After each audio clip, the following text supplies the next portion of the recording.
Assalamualaikum warahmatullahi wabarakatuh. Halo sahabat pendengar podcast Pendidikan Keluarga. Jadi di sini aku Selvi Diotami, mahasiswa Pendidikan Non Formal Universitas Bengkulu. Hari ini aku akan membedah suatu buku yang menurutku sangat menyentuh dan penuh makna bagi pendidikan keluarga. Nah, adapun untuk judul bukunya yaitu Komunikasi Keluarga dan Ketahanan Keluarga Rentan, Keluarga Anak dengan Disabilitas. Nah, buku ini ditulis oleh Dr. Dewi K. Sudarsono MSI dan Dr. Maulana Rezi Ramadana SPSI MPSI dan Retno Setiorini STMM. Nah, buku ini diterbitkan oleh Widina Media Utama Bandung pada tahun 2023.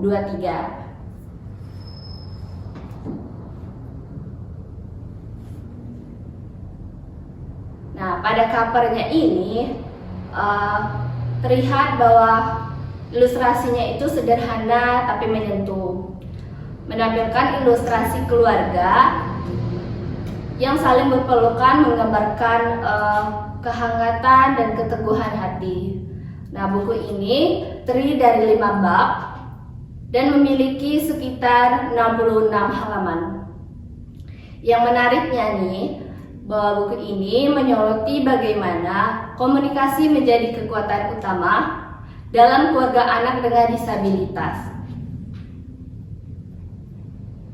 atau sering disebut dengan keluarga rentan. Nah, jadi karena mereka ini menghadapi tantangan sosial, emosional, dan ekonomi yang lebih berat dibandingkan keluarga lainnya. Jadi kalau kita dan kalian tertarik memahami bagaimana keluarga bisa tetap kuat dan harmonis di tengah tantangan, yuk kita mulai bedah bukunya.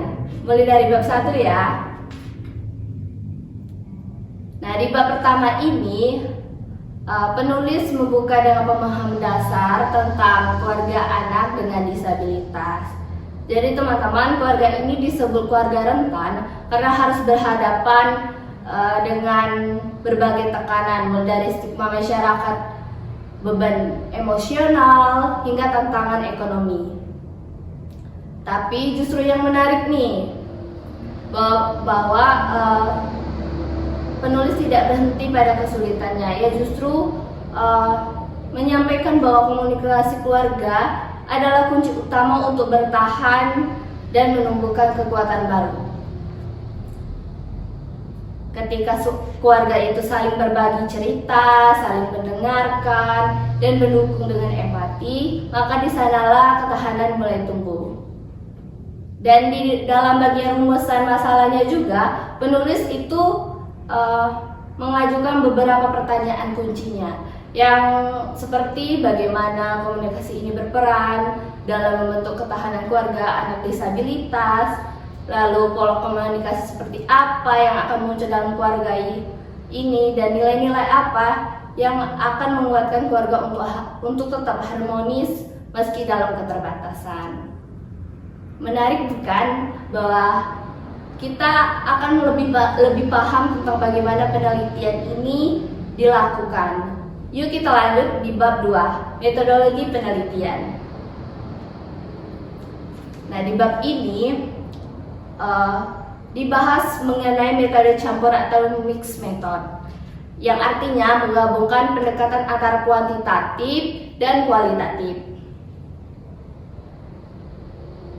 Pada bagian kuantitatif itu digunakan untuk melihat hubungan antara komunikasi dan ketahanan keluarga secara angka dan statistik. Sedangkan pendekatan kualitatif itu dipakai untuk menggali lebih dalam tentang cerita, perasaan, dan pengalaman nyata keluarga anak disabilitas.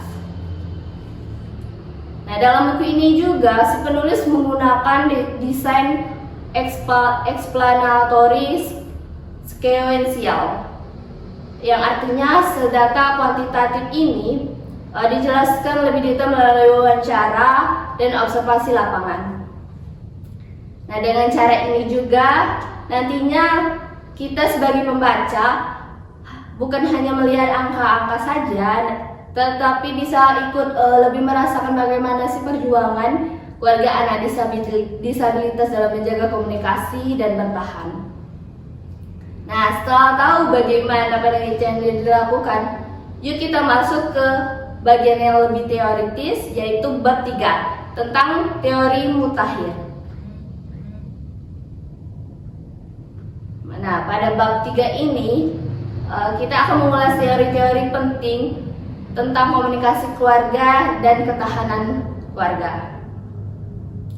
Pertama, itu dijelaskan bahwa komunikasi keluarga bukan hanya soal bicara, tetapi proses saling bertukar makna, kadang lewat kata, kadang lewat bahasa tubuh, bahkan ekspresi wajah.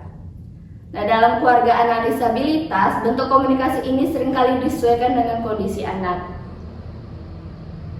Kedua, itu ketahanan keluarga. Nah, dijelaskan sebagai kemampuan untuk tetap berfungsi, bahagia, dan saling mendukung meski dalam tekanan besar. Faktor-faktornya bisa meliputi dukungan emosional, spiritual, sosial, dan ekonomi. Dan yang ketiga, penulis juga menekankan bahwa komunikasi yang baik seperti jujur, terbuka, dan penuh empati. Hal ini bisa membuat keluarga lebih kuat secara emosional dan mental. Dan jadi kita bisa simpulkan bahwa komunikasi itu bukan cuma alat informasi, alat bertukar informasi, tetapi bisa alat penyembuh untuk yang menumbuhkan kekuatan dan harapan bagi yang dijelaskan tadi. Nah, setelah teori dasarnya kita pahami, yuk kita lanjut ke bagian yang paling menarik nih, yaitu hasil dan pembahasan dari penelitian ini, yaitu di bab 4. Nah, pada bab 4 ini, bab pembahasan ini membahas secara konkret hubungan antara komunikasi keluarga dan ketahanan keluarga anak disabilitas. Yang mana keluarga yang menerapkan komunikasi hangat dan empati memiliki ketahanan yang jauh lebih kuat. Keluarga seperti mampu menerima kondisi anak dengan lapang hati, saling menguatkan, dan menyesuaikan diri dengan kebutuhan khusus si anak.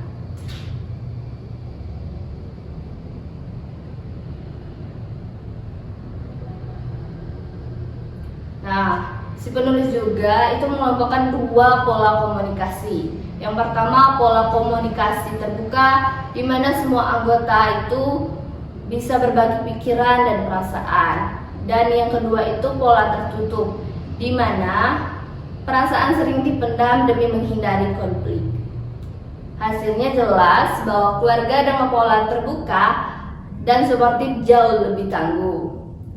Kemudian ada 3 orientasi penting yang menjadi penopang utama ketahanan keluarga anak disabilitas. Yang pertama itu orientasi empati, yaitu orang tua itu mampu merasakan apa yang anak rasakan. Yang kedua itu orientasi kepercayaan, adanya rasa percaya antar anggota keluarga. Dan yang ketiga orientasi penyesuaian, kemampuan untuk fleksibel menghadapi perubahan. Ketiganya ini ketika berjalan beriringan, komunikasi keluarga bukan hanya menjadi sarana, tetapi menjadi juga sumber kekuatan. Nah, setelah pembahasan panjang ini, mari kita masuk ke bab 5, yaitu bab penutup. Di bab terakhir ini, bisa kita simpulkan bahwa penulis menyatakan bahwa komunikasi keluarga merupakan fondasi utama ketahanan keluarga. Ketahanan keluarga anak disabilitas. Ketahanan tidak hanya muncul begitu saja, tetapi dibangun dari hal-hal sederhana seperti saling mendengarkan, saling menguatkan, dan menerima kenyataan dengan penuh cinta. Penulis juga menekankan bahwa pentingnya dukungan dari masyarakat dan lembaga pendidikan agar keluarga anak disabilitas tidak merasa sendirian dalam prosesnya. Buku ini sekaligus mengingatkan bahwa pendidik non-formal, relawan, dan masyarakat luas bisa berperan besar melalui pelatihan komunikasi empatik dan pendampingan keluarga rentan. Intinya bahwa keluarga yang berkomunikasi dengan cinta akan selalu punya kekuatan untuk bertahan bahkan di tengah badai, di tengah ujian besar sekalipun. Nah, itulah hasil bedah buku Komunikasi Keluarga dan Ketahanan Keluarga Rentan dengan Keluarga Anak dengan Disabilitas, karya Dr. Dewi K. Sudarsono dan tim. Terima kasih yang sudah mendengarkan bedah buku kali ini bersama aku, Selly Widya Utami, mahasiswa pendidikan non-formal Universitas Bengkulu. Semoga pembahasan podcast pada kali ini bisa menginspirasi kamu dan yang lainnya untuk lebih memahami bahwa setiap keluarga sekecil apapun komunikasinya punya kekuatan besar untuk bertahan dan menumbuhkan cinta.